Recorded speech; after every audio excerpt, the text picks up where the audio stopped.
Qu'est-ce que le daltonisme? Le daltonisme est une déficience dans la perception des couleurs. 0,5% des femmes sont atteintes de cette déficience contre 8,5% des hommes. Mais pourquoi trouve-t-on un écart aussi grand? Évidemment, cette maladie n'est transmissible que génétiquement. C'est-à-dire que l'on ne peut pas l'attraper autrement que par notre génome. On ne peut pas l'attraper comme un rhume ou une grippe. Cela reste héréditaire. Héréditaire signifie de génération en génération.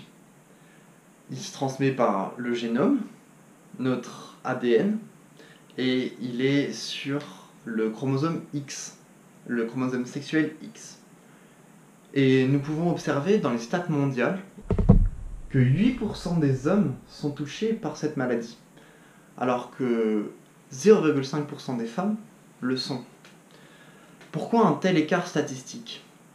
Eh bien, c'est tout simplement car le chromosome sexuel X portant le gène n'a pas d'équivalent allélique sur le chromosome Y. Je m'explique. L'allèle daltonien sur le chromosome X ne peut pas se faire contrer par le chromosome sexuel Y, vu qu'il n'a pas d'équivalent allélique. Donc, l'allèle daltonien, étant récessif, peut s'exprimer pleinement, car il n'a pas d'opposant. Alors que les femmes, elles ont besoin de 2 chromosomes X portant l'allèle daltonien. Car si elles n'en avaient qu'un, il y a un équivalent allélique qui peut contrer l'allèle daltonien récessif. C'est pour cela que très rarement les femmes sont touchées par le daltonisme, et beaucoup plus souvent les hommes. C'est le cas dans ma famille. Mon grand-père maternel est touché par ce gène. Il l'a transmis à ma mère, mais ma mère n'a qu'un chromosome X possédant l'allèle daltonien. Donc, elle n'est pas daltonienne. Puis elle me l'a retransmis à moi. Donc, je suis daltonien. Tout simplement. Nous pouvons voir sur le schéma ici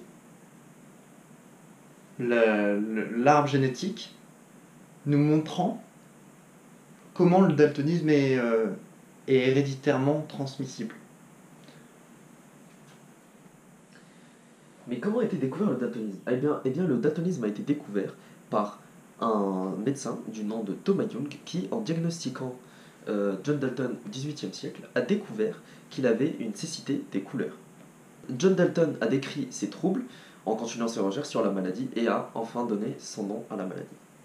Mais il faut savoir que le daltonisme n'est pas un problème majeur en soi. Par rapport à nous, les chiens sont daltoniens. Et nous, par rapport à d'autres animaux, nous sommes daltoniens. Il y a des animaux qui ont beaucoup plus de cônes que nous, et donc qui verraient beaucoup plus de couleurs.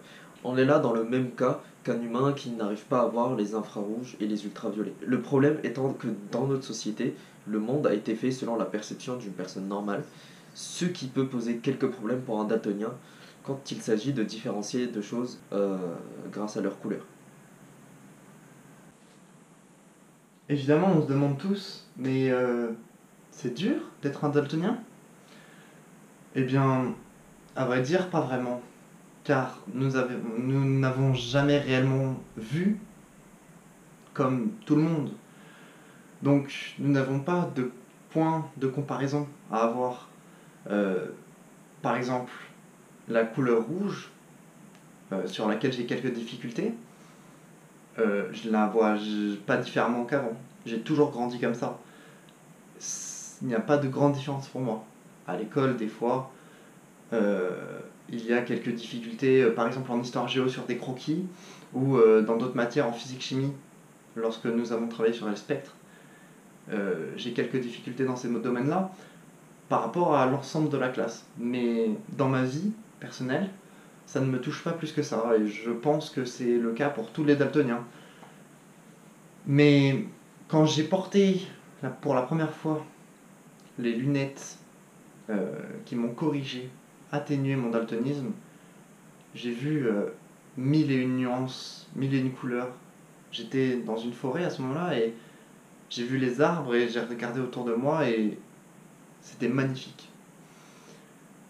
Les couleurs, c'est ce qui anime, c'est ce qui donne vie à la nature, à tout ce qui nous entoure. Mais finalement, ça ne m'affecte pas plus que ça dans ma vie quotidienne. Donc, pour répondre à votre question, non, la vie d'un daltonien n'est pas plus compliquée que ça. On est comme tout le monde, seulement on ne voit pas les couleurs comme vous. Grâce à différentes recherches et à nos expériences, nous avons découvert que le daltonisme dans le cas de Matteo